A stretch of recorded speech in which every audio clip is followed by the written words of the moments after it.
ಇಬ್ಬರು ನಾಯಕರು doctor K Basavaraj BJP ಆಕಾಂಕ್ಷಿ ಮತ್ತು ರಾಜಶೇಖರ ಹಿಟ್ನಾಳ್ ಕೈ ಆಕಾಂಕ್ಷಿ ಮತ್ತು ಕಳೆದ ಬಾರಿ ಅವರು ಸ್ಪರ್ಧೆ ಮಾಡಿದ್ರು. ಇಬ್ಬರು ಕೂಡ ನಮ್ಮೊಂದಿಗೆ ನೇರ ಸಂಪರ್ಕದಲ್ಲಿದ್ದಾರೆ. ಮೊದಲಿಗೆ ನಾನು ಡಾಕ್ಟರ್ ಕೆ ಬಸವರಾಜ್ ಅವರ ಬಳಿ ಹೋಗ್ತೀನಿ. ಬಸವರಾಜ್ ಅವರೇ, ಈ ಬಾರಿ ಸಂಗಣ್ಣ ಕರಡಿ ನಿಮ್ಮ ಕ್ಯಾಂಡಿಡೇಟಾ ಅಥವಾ ಬೇರೆ ಯಾರಾದರೂ ಇದಾರಾ ಅಂತ ಫೋರ್ಸ್ ಅಲ್ಲಿ ಇದೆಯಾ? ನೀವು ಕೂಡ ಒಬ್ರು ಆಕಾಂಕ್ಷಿ ಇದ್ದೀರಿ. ಸೊ ಹಾಗಿರುವಾಗ ಇಲ್ಲ ನಾನೇ ಆಕಾಂಕ್ಷಿ ಅಥವಾ ಕರಡಿ ಸಂಗಣ್ಣ ಅವರಿಗೆ ಕೊಡ್ಲಿ ಹಿಂಗೆ ಹೇಳ್ತೀರಾ, ಹೆಂಗೆ ಹೇಳ್ತೀರಿ? ನಮಸ್ಕಾರ ಜಯಪ್ರಕಾಶ್ ಶೆಟ್ಟಿ ಅವರೇ. ನಮಸ್ತೆ ಸರ್. ನಮಸ್ತೆ ಸರ್. ನಮಸ್ಕಾರ. ನಾನು ಕಳೆದ ಬಾರಿ 2019ರಲ್ಲೂ ಲೋಕಸಭಾ ಚುನಾವಣೆಗೆ ಆಕಾಂಕ್ಷಿ ಆಗಿದ್ದೆ. ನನಗೆ ಕೊನೆಯ ಹಂತದಲ್ಲಿ ಟಿಕೆಟ್ ಸಿಗ್ಲಿಲ್ಲ.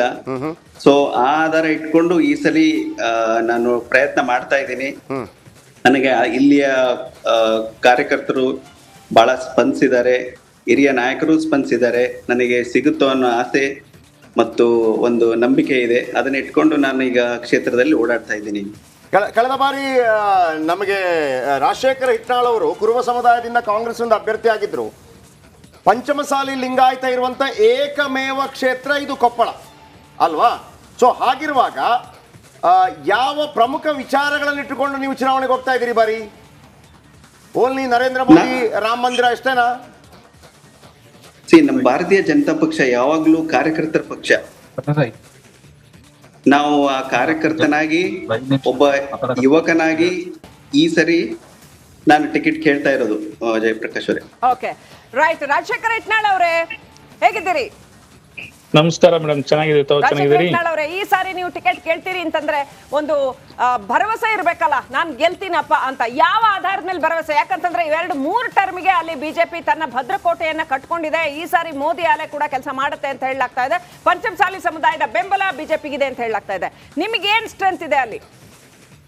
ಮೇಡಮ್, ಆಕ್ಚುಲಿ ಇದು ಕೊಪ್ಪಳ ವಿಧಾನಸಭಾ ಲೋಕಸಭಾ ಕ್ಷೇತ್ರ ಬಿಜೆಪಿ ಭದ್ರಕೋಟೆ ಅಲ್ಲ. ಇಲ್ಲಿ ಮುಂಚಿತವಾಗಿ ಕೂಡ ಕಾಂಗ್ರೆಸ್ ಗೆದ್ದಿತ್ತು. ಇಲ್ಲಿ ಒಂದ್ಸರಿ 3 ಸರಿ ನಮ್ಮ HG ರಾಮುಲು ದಣಿಯವರು ಗೆದ್ದಿದ್ರು, ಒಂದ್ಸರಿ ವಿರೂಪಾಕ್ಷಪ್ಪ ಅವ್ರು ಗೆದ್ದಿದ್ರು, ರಾರೆಡ್ಡಿ ಸಾಹೇಬ್ರು ಗೆದ್ದಿದ್ರು.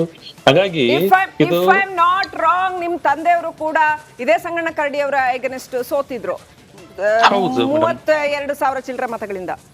ಹೌದು, ನಮ್ ತಂದೆಯವರು ಸೋತಿದ್ರು. ಕಳೆದ ಬಾರಿ ನಾನು ಕೂಡ ಬಹಳ ಕಡಿಮೆ ಅಂತರದಿಂದ ಸೋಲಾಗಿದೆ. ಆದ್ರೆ ಈ ಬಾರಿ ಈಗಾಗಲೇ 9 ವರ್ಷಗಳ ಬಿಜೆಪಿ ಆಡಳಿತವನ್ನು ಎಲ್ಲ ಜನ ನೋಡಿದ್ದಾರೆ.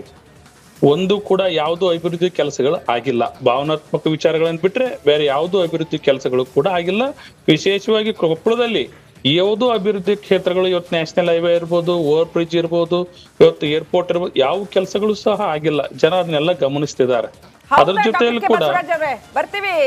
ರಾಜಶೇಖರ ಹಿಟ್ನಾಳ್ ಅವರೇ, ಹೌದಾ? ರಾಜಶೇಖರ ಬಸವರಾಜ್ ಅವರೇ, ಹೌದಾ? ಕೆಲಸನೇ ಆಗಿಲ್ಲ, ಇನ್ಕಂಬೆಂಟ್ ಇದ್ದೀರಾ, ಕೆಲಸ ಮಾಡಿಲ್ಲ? ಇಲ್ಲ, ಕಳೆದ 10 ವರ್ಷದಿಂದ ನಮಗೆ ಕುಷ್ಟಗಿ ರೈಲ್ ಇರ್ಬೋದು, ನಮ್ದು ಈ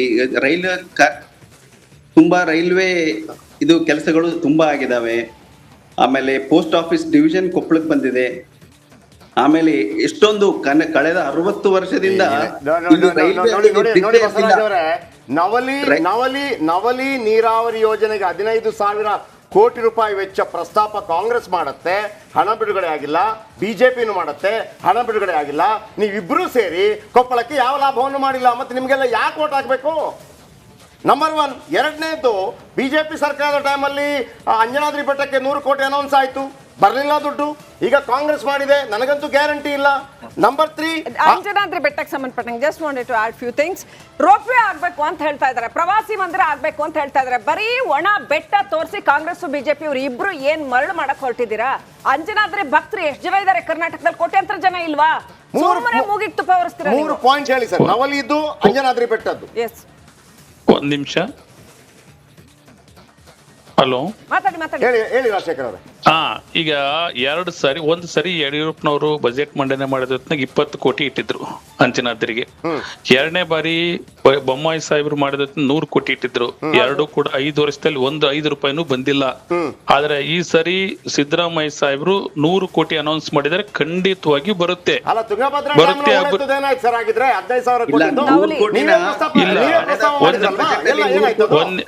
ಒಂದ್ ನಿಮಿಷ, ಅದನ್ನ ತುಂಗಭದ್ರಾ ಡ್ಯಾಮ್ ಅಲ್ಲಿ ಹೂಳೆತ್ತೀವಿ ಅಂತ ಕಾಂಗ್ರೆಸ್ ಹೇಳಿಲ್ಲ. ಬ್ಯಾಲೆನ್ಸಿಂಗ್ ರಿಸರ್ವ್ ಅನ್ನ ನವಲಿ ಹತ್ರ ನಿರ್ಮಾಣ ಮಾಡ್ತೀವಿ ಅಂತ ಹೇಳಿದ್ರೆ ಈಗ ಅದು ಬಜೆಟ್ ಅಲ್ಲಿ ಕೂಡ ಇಟ್ಟಿದ್ದಾರೆ. ಹೂಳ್ ಅದನ್ನ ಮುಂದಿನ ಎತ್ತಬೇಕಲ್ಲ, ದಿನ ಯಾಕೆ ಕೈಗೆ ಎತ್ತಲ್ಲ? ಹೂಳ್ ತುಂಗಭದ್ರಾ ಎತ್ತಬೇಕಲ್ಲ? ಸರ್ ಬಜೆಟ್ ನಲ್ಲಿ ಅದು ಕಾಂಗ್ರೆಸ್ ಪ್ರಸ್ತಾಪ 30 ಮಾಡಿತ್ತು ಸರ್ 15,000 ಕೋಟಿ. ಹೂಳೇ ತುಂಬಿಕೊಂಡಿದೆ. ಇಲ್ಲ ಅದು ತಪ್ಪು ಮಾಹಿತಿ. ಹೂಳು ಎತ್ತೀವಂತ ಕಾಂಗ್ರೆಸ್ ಯಾವಾಗ್ಲೂ ಕೂಡ ಪ್ರಸ್ತಾಪ ಮಾಡಿಲ್ಲ. ತಾವು ನೋಡಿ, ನವಲಿಯಲ್ಲಿ ಬ್ಯಾಲೆನ್ಸಿಂಗ್ ರಿಸರ್ವಾಯರ್ ನಿರ್ಮಾಣ ಮಾಡ್ತೀವಿ ಅಂತ ಹೇಳಿತ್ತು. ಈಗ ಅದನ್ನ ಬಜೆಟ್ ಅಲ್ಲಿ ಘೋಷಣೆ ಮಾಡಿದ್ದಾರೆ. ಬಸವರಾಜ್ ಅವರೇ, ನೀವು 10 ವರ್ಷ ಆಯ್ತಲ್ಲ ಬಸವರಾಜ್ ಅವರೇ. ಅಂಜನಾದ್ರಿಗೆ 100 ಕೋಟಿ ಇಟ್ಟಿದ್ದು ಕಳೆದ ಬೊಮ್ಮಾಯಿ ಅವರು ಮುಖ್ಯಮಂತ್ರಿ ಆದಾಗ 100 crores ಇಟ್ಟಿದ್ದು. ಕೆಲ್ಸ ಏನ್ ಮಾಡಿದ್ರಿ ಸರ್? ಅದನ್ನ ಮುಗಿತು, ಈ ತುಪ್ಪ ಸರ್ಕಾರ ಕೊಟ್ರಿ. ಘೋಷಣೆ ಮಾಡಿದೆ. ಘೋಷಣೆ ಅಷ್ಟೇ, 100 ಕೆಲಸ ಏನಾಗಿಲ್ಲ. ಅವ್ರು 100 ಕೋಟಿ, ಒಂದು 100 ಕೋಟಿ. 100 ರೂಪಾಯಿನೂ ಬಂದಿಲ್ಲ ಅಂಜನಾದ್ರಿಗೆ. ಬಿಜೆಪಿ ಅವರ ಆಡಳಿತದಲ್ಲಿ 100 ರೂಪಾಯಿನೂ ಬಂದಿಲ್ಲ. ಡಾಕ್ಟರ್ ಬಸವರಾಜ್ ಅವರೇ, ಇಲ್ಲ, ಅದು ಬಿಡುಗಡೆ ಆಗೋ ಕ್ಷಣದಲ್ಲಿನೇ ಎಲೆಕ್ಷನ್ ಬಂದಿದ್ದು. ಬಜೆಟ್ ಆದ್ಮೇಲೆ ಅದಾದ ತಕ್ಷಣ ಕಾಂಗ್ರೆಸ್ ಸರ್ಕಾರ ಬಂದಿದ್ದು. ಆಯ್ತು, ಆರ್ಟಿಕೆ ಕ್ಲಸ್ಟರ್ ಶುರು ಆಯ್ತಲ್ಲ. BSY ಹೇಳಿದ್ರಲ್ಲ ಆರ್ಟಿಕೆ ಕ್ಲಸ್ಟರ್ ಶುರು ಮಾಡ್ತೀವಿ ಅಂತೇಳಿ. ಒಂದೇ ಒಂದು ಬೊಂಬೆ ತಯಾರಾಗಿಲ್ಲ ಅಲ್ಲಿ. ನಂಬರ್ 1 ಆ ಹಣ್ಣು ಸಂಸ್ಕರಣಾ ಘಟಕ ಅದೊಂದು ರೆಡಿ ಆದ್ರೆ 500 ಕೋಟಿಯಷ್ಟು, 150 ಕೋಟಿ ಈಗ ಆಗ್ತಾ ಇದೆ, 500 ಕೋಟಿಯಷ್ಟು ರಫ್ತು ಮಾಡಬಹುದು. ನೀವೆಲ್ಲ ಏನ್ ಮಾಡಿದ್ರಿ? ನಾವು ಕೇಳ್ತಾ ಅದೊಂದೇ ಮಾತನ್ನ ನೀವು ಕೇಳ್ತಾ ಹೋದ್ರೆ ಕೇವಲ ಮೋದಿ ಮತ್ತು ರಾಮ ಮಂದಿರ ಮಾತ್ರ ಗೆಲ್ಲಿಸ್ತಾ ಹೋದ್ರೆ ಏನ್ ಗತಿ ಅಂತ ನಾನು ಕೇಳ್ತಿರೋದು. ಇದು ನಿಮ್ಮ ಊರಿಗೆ ಆಗ್ಬೇಕಲ್ಲ. ರಾಮ ಮಂದಿರನೂ ಬೇಕು, ಬೇಡ ಅಂತ ಯಾರು ಹೇಳ್ತಾ ಇಲ್ಲ. ಆದ್ರೆ ಊರಿಗೆ, ಜಿಲ್ಲೆಗೆ ಏನ್ ಸಾಧನೆ ಕೊಡಿದ್ರು? ಸಾಧನೆ ಹೇಳಿ ನನಗೆ. ಇಲ್ಲಿ ನೋಡಿ, ಕಳೆದ ಮೋದಿ ಅವರು ಬಂದ್ಮೇಲೆ ಕೊಪ್ಪಳ ಜಿಲ್ಲಾ ಕಂಡಿದ್ದು ಎಲ್ಲಾ ತಾಲೂಕುಗಳಲ್ಲಿ ಹೈವೇ ಬಂದು ಹೋಗ್ತಾ ಇದೆ. ಯಾವ ರೈಲ್ವೆ ಹಳಿಗೂ ಒಂದು ಬ್ರಿಡ್ಜ್ ಇರಲಿಲ್ಲ. ನೀವ್ ಏನ್ ಹೇಳ್ಕತ್ತೀರಾ ಸರ್? ಕೇಂದ್ರ ಸರ್ಕಾರ ಅದು ಹೋಲ್ ನೇಷನ್ ಗೆ, ಇಡೀ ದೇಶಕ್ಕೆ ಪ್ಲಾನ್ ಮಾಡಿ ಅವ್ರು ಹೈವೇ ಮಾಡ್ಕತ್ತಾರೆ. ಎಲ್ಲೆಲ್ಲ ಹೈವೇ ಹೋಗಿದೆ, ಎಲ್ಲ ಕಡೆ ಆಗುತ್ತೆ. ಅದ್ರಲ್ಲಿ ಕೊಪ್ಪಳ ಸಂಸದರ ಹೆಚ್ಚುಗಾರಿಕೆ ಏನಿದೆ ಕೇಳಿ. ನಾನು ಹೇಳ್ತಾ ಇರೋದು, ಈಗ ಕಳೆದ 60 ವರ್ಷದಿಂದ ಎಷ್ಟು ರೈಲ್ ಹಳಿದ್ವು, ಒಂದಕ್ಕೂ ಬ್ರಿಡ್ಜ್ ಇರ್ಲಿಲ್ಲ ಇಲ್ಲಿ. ಅದರಿಂದ ಎಷ್ಟು ಸಾವು ನೋವು ಉಂಟಾಗ್ತಿತ್ತು, ಅದರ ಸ್ಟ್ಯಾಟಿಸ್ಟಿಕ್ ತಗೊಂಡ್ರೆ ಅದು ಬೇರೆ ಲೆಕ್ಕ. ಬಟ್ ಈಗ ಎಲ್ಲಾ ಮೇನ್ ರೋಡ್ಗಳಲ್ಲಿ ಕಳೆದ 10 ರಿಂದ 15 ಬ್ರಿಡ್ಜ್ಗಳು ಆಗಿದಾವೆ. ಅದೊಂದು ಕೊಪ್ಪಳ ಅಂತಂದ್ರೆ ಅಕ್ಕಿ ಬೆಳೆಯೋ ಜಿಲ್ಲೆ. ಚೆನ್ನಾಗಿ ಅಲ್ಲಿ ನೀರಿದೆ, ತುಂಗಭದ್ರಾ ಡ್ಯಾಮ್ ನೀರಿದೆ, ಚೆನ್ನಾಗಿ ಅಕ್ಕಿ ಬೆಳಿತಾರೆ, ಎಲ್ರಿಗೂ ಗೊತ್ತಿದೆ. ಅಲ್ಲಿ ಒಂದು ರೈಸ್ ಪಾರ್ಕ್ ಆಗ್ಬೇಕು, ಫುಡ್ ಪ್ರೊಸೆಸಿಂಗ್ ಯೂನಿಟ್ ಆಗ್ಬೇಕು, ಒಂದು ರೈಸ್ ಪಾರ್ಕ್ ಆಗ್ಬೇಕು. 10-15 ವರ್ಷ ಆಯ್ತು ಜನ ಕೇಳ್ತಾ, ಗಮನನೇ ಕೊಟ್ಟಿಲ್ಲ ನೀವು. ಸಿದ್ದರಾಮಯ್ಯ ಸರ್ಕಾರ ಕೂಡ ಹೇಳಿತ್ತು, BSY ಸರ್ಕಾರ ಕೂಡ ಹೇಳಿತ್ತು, ಕೇವಲ ಬಾಯಿ ಮಾತಿನಲ್ಲಿ. ಇಬ್ಬರಿಗೂ ಕೇಳ್ತಿರೋ ಪ್ರಶ್ನೆ ನಾನು. ಈಗ ರೈಸ್ ಪಾರ್ಕಿಗೆ ಅದನ್ನೆಲ್ಲ ನಮ್ಮ ಉಸ್ತುವಾರಿ ಸಚಿವರು ನಮ್ಮ ಶಿವರಾಜ್ ತಂಗಡಗಿ ಸಾಹೇಬ್ರ ಅದನ್ನಾಗ ಕೈಗೆತ್ಕೊಂಡಿದ್ದಾರೆ. ಮುಂದಿನ ದಿನಗಳಿಗೆ ಅದನ್ನು ಕೂಡ ಈಗ ಹೆಂಗೆ ನವಲಿ ಜಲಾಶಯ ಬ್ಯಾಲೆನ್ಸಿಂಗ್ ರಿಸರ್ವಾಯರ್ ತಗೋತಾ ಇದ್ದಾರೆ, ಮುಂದಿನ ದಿನಗಳಿಗೆ ಅದನ್ನು ಕೂಡ ಖಂಡಿತವಾಗಿ ಮಾಡ್ತಾರೆ. ಅದ್ರ ಜೊತೆಲಿ ತಾವು ಹೇಳಿದ್ರಿ ಈಗ ನ್ಯಾಷನಲ್ ಹೈವೇ ಬಗ್ಗೆ. ನ್ಯಾಷನಲ್ ಹೈವೇದ್ದು ಕೊಪ್ಪಳ ಲೋಕಸಭೆಯಲ್ಲಿ 3 ಕ್ಷೇತ್ರದಲ್ಲಿ 3 ಪ್ರಪೋಸಲ್ಸ್ ಕಳಿಸಿದ್ರು ಸೆಂಟ್ರಲ್ ಗವರ್ಮೆಂಟ್ಗೆ. ಒಂದು ಕೂಡ ಅಪ್ರೂವಲ್ ಆಗ್ಲಿಲ್ಲ. 3 ವರ್ಷದಿಂದ ಯಾವುದೇ ಒಂದು ಕೂಡ ನ್ಯಾಷನಲ್ ಹೈವೇ ಕೊಪ್ಪಳ ಲೋಕಸಭೆಯಲ್ಲಿ ಅಪ್ರೂವಲ್ ಆಗೇ ಇಲ್ಲ. ಓಕೆ, ಇಬ್ಬರಿಗೂ ಕೂಡ ಸರ್ 30 ಸೆಕೆಂಡ್ ಜಸ್ಟ್ 3 ಪಾಯಿಂಟ್ ಹೇಳಿ ನನಗೆ. ರಾಜಶೇಖರ್ ಹಿಟ್ನಾಳ್ ಅವರು ಮತ್ತು ಡಾಕ್ಟರ್ ಕೆ ಬಸವರಾಜ್ ಅವರು ಬಿಜೆಪಿಯಲ್ಲಿ MP ಆಗಿರೋದ್ರಿಂದ ಬಸವರಾಜ್ ಅವರು ಕೇಳ್ತೀನಿ, 3 ಪಾಯಿಂಟ್ ನೀವು ಗೆಲ್ಲಬಹುದಾದ 3 ಪಾಯಿಂಟ್ ಜನರಿಗೆ ಏನ್ ಹೇಳ್ತೀರಿ? 30 ಸೆಕೆಂಡ್ ಅಲ್ಲಿ ಮುಗಿಸಿ.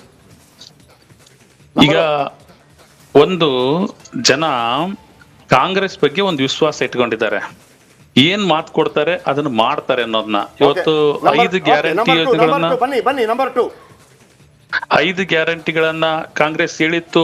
ಇವತ್ತು ಅಚ್ಚುಕಟ್ಟಾಗಿ ರಾಜ್ಯದ ಪ್ರತಿಯೊಬ್ಬ ಪ್ರಜೆಗೂ, ಬಡವರಿಗೂ ಪ್ರತಿಯೊಬ್ಬ ಪ್ರಜೆ ಮುಟ್ಟತಕ್ಕಂತ ವ್ಯವಸ್ಥೆ ಅನ್ನೋದು ಕಾಂಗ್ರೆಸ್ ಪಕ್ಷ ಮಾಡಿದೆ. ಮುಂದೆ ಕೂಡ ಎಲ್ಲಾ ಇವತ್ತಿನ ಅಭಿವೃದ್ಧಿ ಕೆಲಸಗಳಾಗಬೇಕಾಗಿದ್ದು ಬಜೆಟ್ ಅಲ್ಲಿ ಘೋಷಣೆ ಮಾಡಿದ್ದಾರೆ, ಅವನು ಮಾಡ್ತಾರೆ. ಕೇಂದ್ರದಲ್ಲಿ 5 ಗ್ಯಾರಂಟಿ. ಓಕೆ, ಕಾಂಗ್ರೆಸ್ ನಂಬಿಕೆ ಮತ 5 ಗ್ಯಾರಂಟಿ. ಬಸವರಾಜ್ ಅವರೇ, ನಿಮ್ಮ 3 ಪಾಯಿಂಟ್. ಸರ್, ಈಗ ಮೋದಿ ಅವರು ಮಾಡ್ತಕ್ಕಂಥ ಕಳೆದ 10 ವರ್ಷ ಮಾಡಿದಕ್ಕಂತ ಕೆಲಸನ ಜನರಿಗೆ ಮುಟ್ಟಿಸೋದು, ಮತ್ತು ಏನ್ ಮೋದಿ ಕನಸು ಕಟ್ಕೊಂಡಿದ್ದಾರೆ ನಮ್ಮ ದೇಶವನ್ನ 3ನೇ ಸ್ಥಾನಕ್ಕೆ ಒಯ್ಯಬೇಕು ಅಂತೇಳಿ. ಆರ್ಥಿಕವಾಗಿ ನಾವು 3ನೇ ಸ್ಥಾನಕ್ಕೆ ಜಗತ್ತಲ್ಲಿ ಹೋಗ್ಬೇಕನ್ನೋದಕ್ಕೆ ಅಲ್ಲ, ಒಂದ್ ಸಬ್ಮಿಷನ್. ಅವ್ರೇನ್ ಮೋದಿ ಅವರು ಅಭಿವೃದ್ಧಿ ಮುಟ್ಟಿಸ್ತಾರ, ಬರೀ ಕನಸು ಮುಟ್ಟಿಸ್ತಾರ ಗೊತ್ತಿಲ್ಲ. ಬರೀ ಕನಸನ್ನೇ ಹೇಳಿ. ಇಲ್ಲ ಕೇಳಿ ಹಿಟ್ನಾಳ್ ಸಾಹೇಬ್ರೆ, ಈಗ ಇದು 3ನೇ ಸ್ಥಾನ ಆರ್ಥಿಕವಾಗಿ ನಮ್ಮ ದೇಶವನ್ನ 2014ರಲ್ಲಿ ನಮ್ಮ ದೇಶ 10ನೇ ಸ್ಥಾನದಲ್ಲಿತ್ತು. 10ನೇ ಸ್ಥಾನದಿಂದ 5ನೇ ಸ್ಥಾನಕ್ಕೆ ತಂದಿದ್ದಾರೆ, ಮತ್ತೆ 3ನೇ ಸ್ಥಾನಕ್ಕೆ ತಗೊಂಡು ಹೋಗ್ತಾರೆ. ಓಕೆ ಬಸವರಾಜ್ ಅವರೇ, ನಂಬರ್ 1 ಮೋದಿ. ಇನ್ನೆರಡು ಪಾಯಿಂಟ್ ಹೇಳಿ ಸರ್, ಈಗ ಅಂಜನಾದ್ರಿ ಬೆಟ್ಟ ಬಂದಿರೋದು ಮೋದಿ ಅವರು ಸರ್ಕಾರ ಬಂದ್ಮೇಲೆ ಅಂಜನಾದ್ರಿಗೆ ಮಹತ್ವ ಬಂದಿರೋದು. ಅದನ್ನ ಒಂದು ಪ್ರವಾಸೋದ್ಯಮ. ಓಕೆ, ಅಂಜನಾದ್ರಿ ನಿಮ್ಮ ಕ್ರೆಡಿಟ್ಗೆ. Number 3, last one. ಎರಡನೇದು ಈ ರೈಲ್ವೆ ಏನಿದೆ ನೋಡಿ, ರೈಲ್ವೆಯಲ್ಲಿ ನಮ್ಮ ಕೊಪ್ಪಳ, ಕುಷ್ಟಗಿ ಎಲ್ಲಾ ಕ್ಷೇತ್ರಕ್ಕೂ, ಎಲ್ಲಾ ವಿಧಾನಸಭಾ ಕ್ಷೇತ್ರಕ್ಕೂ ರೈಲ್ವೆ ಹೋಗಂಗೆ ಮಾಡಿರೋದು 3ನೇ ಇದು. 60 ವರ್ಷ ಆದ್ರೂ ನಮ್ಮ ಕುಷ್ಟಗಿಗೆ ರೈಲ್ ಬಂದಿರಲಿಲ್ಲ, ಗಂಗಾವತಿಗೆ ರೈಲ್ ಇರಲಿಲ್ಲ, ಘಾಟಿಗೆ ರೈಲ್ ಇರಲಿಲ್ಲ. ರೈಲ್ವೆ ತರ್ತೀನಿ ಬಹಳ ದೊಡ್ಡ ಸಾಧನೆ ಅಂತೀರಾ ಸರ್. ಏರ್ಪೋರ್ಟ್ ಬೇಕು ಕೊಪ್ಪಳಕ್ಕೆ, ಬಾಯಿ ಬಿಡಲ್ಲ ಇಬ್ರು. ಏರ್ಪೋರ್ಟ್ ಬೇಡವಾ ಕೊಪ್ಪಳಕ್ಕೆ? ಏರ್ಪೋರ್ಟ್ ಬಗ್ಗೆ ಥಿಂಕಿಂಗೇ ಬರೋದಿಲ್ಲ ನಿಮ್ಗೆ. ಏರ್ಪೋರ್ಟ್ ಸರ್ವೆ ಮಾಡಿರೋದು ಕಳೆದ ಸರ್ಕಾರ ಇದ್ದಾಗ ಜಾಗ ಗುರುತಿಸಿ ಮಾಡಿದ್ರು. ಬಟ್ ಈ ಸರ್ಕಾರ ಬಂದ್ಮೇಲೆ ಏರ್ಪೋರ್ಟ್ ಏನು ಸುದ್ದಿನೇ ಇಲ್ಲ. ಈಗ ರೈಲ್ವೆ ಬಗ್ಗೆ ನಮ್ ಬಸವರಾಜ್ ಡಾಕ್ಟರ್ ಅವ್ರು ಹೇಳಿದ್ರು, ನಮ್ ಸೋದರರು. ಆದ್ರೆ ಗದಗ್ ವಾಡಿ ಬಂದಿರೋದು ಮೋದಿ ಅವ್ರು ಕೊಟ್ಟಿದ್ದಲ್ಲ. ಅದು ನಮ್ ರಾಯಡಿ ಸಾಹೇಬರು ಸಂಸದರಿದ್ದಾಗೆ ಅದನ್ನೆಲ್ಲ ಚಾಲನೆ ಕೊಟ್ಟು ಅಡಿಗಲ್ ಮಾಡಿದ್ರು. ವೀಕ್ಷಕರೇ, ನೀವು ನೋಡಿದ್ರಿ, ನಾವು ಕೇಳ್ತಾ ಇದ್ವಿ, ಪ್ರತಿ ಸಲ ಕೇಳ್ತೀವಿ ನಾವು 3 ಪ್ರಶ್ನೆ ಕೇಳ್ತೀವಿ, ನಿಮಗೂ ಅವ್ರಿಗೂ. ನೀವು ಡಿಸೈಡ್ ಮಾಡಬೇಕು, ಈ ಕ್ಷೇತ್ರಕ್ಕೆ ಇವರೇನ್ ತಂದಿದ್ದಾರೆ? ಕೇವಲ ನರೇಂದ್ರ ಮೋದಿ ಅವರನ್ನೇ ತೋರಿಸ್ತಾರಾ ಅಥವಾ ಕೇವಲ ಸಿದ್ದರಾಮಯ್ಯವರ ಬಜೆಟ್ ಅನ್ನು ಮಾತ್ರ ತೋರಿಸ್ತಾರಾ ಕಾಂಗ್ರೆಸ್ನವರು? ಎಲ್ಲವನ್ನು ನಿಮ್ಮ ಮುಂದೆ ಇಡ್ತಾ ಇದೀವಿ. ಇವ್ರು ಗ್ಯಾರಂಟಿ ಅಂತಾರೆ, ಅವ್ರು ಮೋದಿ ಅಂತಾರೆ. ಸ್ವಾಮಿ, ನೀವೇನ್ ಕೆಲಸ ಮಾಡಿದ್ರಿ? ಜನ ನಿಮಗ್ ಓಟ್ ಹಾಕ್ಬೇಕಲ್ವಾ? ನಿಮ್ದು ಏನ್ ಕೆಲಸ? ಇವ್ರದ್ದು ಪಾಪ್ಯುಲಾರಿಟಿ ಗ್ಯಾರಂಟಿ, ಅಲ್ಲಿ ಮೋದಿ ಬ್ರ್ಯಾಂಡ್, ಇವೆರಡನ್ನೇ ಹಿಡ್ಕೊಂಡು ನೀವು ಎಲೆಕ್ಷನ್ ಅಂತೀರಾ ಅನ್ನೋ ಪ್ರಶ್ನೆಗೆ ಹೆಚ್ಚಿನ ಜನಪ್ರತಿನಿಧಿಗಳ ಹತ್ರ ಉತ್ತರ